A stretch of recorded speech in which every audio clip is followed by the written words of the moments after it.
sarap naman daw, tsaka piso lang naman daw 'no. So, mabilis lang daw maubos. So, sana 'no, sana mabilis maubos at mapapalitan ko ng bago. So, maghahanap ako ng ibang, gagawing chocolate pastillas kasi ako man hindi ko nagustuhan din. Ayun.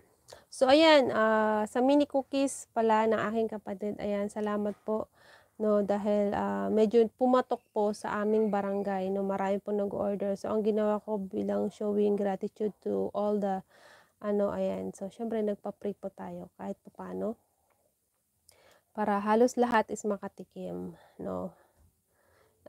Other than that siyempre, showing our appreciation na dahil they support my sister, kasi nga ano po siya, ilang taon na ba si Joy? 18 yata, 18 years old na ang aking kapatid o 17, ayan magdedebut na pala siya. So napakasarap sa pakiramdam na, ah, ano siya, young entrepreneur 'no. Bata pa lang po siya nagtitinda na talaga, tinuruan ko na siya noon pa lang. Nung bata siya is nag-umpisa rin siya ng pulburon, ayan. Tinda rin siya noon pulburon, pastillas, hindi kasi gaanong pumatok dati ang pastillas. So uulitin ulit namin 'pag halimbawa uuwi kami if ever. Pero ayun nga, kinansel ko na lang yung pag-uwi namin sa Tarlac kasi, yung panahon nga po 'no, tsaka yung mga bata 'no. So uwi na lang kami siguro by December o hindi ko pa alam. Ayan, 'di ba? Tsaka kakauwi lang din namin nakaraan, eh. So, itatawag na lang kami sa aming ama. So, gano'n po yung mga diskarte 'no, as a woman, as a mother 'no, kailangan mo mag-isip 'no, kahit mahirap man pero go lang 'no. Kaya naisip ko nga, bakit 'di ako gumawa ng sabon? Pero sabi ko nga, mas mahirap kasi yun, eh, mahirap yung ano, kaya mag-avail na lang sa mga ire-rebrand. At susubukan muna natin kung maganda siyang i-rebrand, ayan. Kung maganda naman siya, why not, 'no? So, i-rebrand natin siya gamit ang ating pangalan siyempre, also mommy. Gagamitin ko 'yun sa aking, bagong mahahanap na produkto, 'no? So, since mahilig ako sa serum, tapos sa sabon, 'no, so why I don't start for that ano, business, 'di ba? So, nagche-check naman ako do'n sa Shopee, ayan. Shopee na lang ako kukuha kasi gano'n din naman. Sa Facebook kasi may kamahalan 'pag kukuha ako sa Facebook 'no, so mas doble yung presyo niya.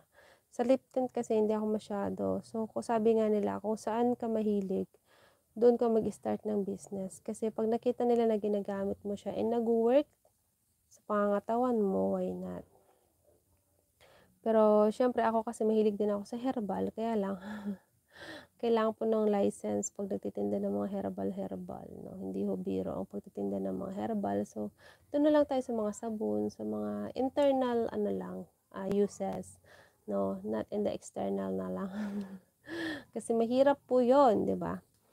So, anyway sobrang thankful ako 'no, dahil ayan na-meet ko si YT 'no, I did everything 'no, I can talk by my own. No, I can talk to people from other country, no, without limit. Kasi syempre, we're here in YouTube channel, no. So, wag lang natin masyadong stressin din ang sarili natin sa pag-YT kasi there's a lot of ano talaga, processing, no. Kahit naman sa pag-a-abroad eh, 'di ba? Kahit sabihin mo na may passport ka na, hindi ka naman agad-agad makaka-abroad, no. May passport ka na, hindi naman agad-agad makakalipad ka o makakabili ka ng bye, Mati. Thank you. Hindi ka naman agad-agad makakabili ng ticket kasi may visa pa, may mga processing pa. God bless, no? Thank you so much, so Mati. Ayan, so in your ano, pwede mong i-try ang maggagawa ng pastillas. Ayan, 'di ba? Marami nakakarinig. Pastillas boy, 'di ba? Mga ganun, pastillas, mini cookies, whatever is small business that we can started in our home, 'di ba? So, wala lang pong masama sa pagbi-business, 'di ba?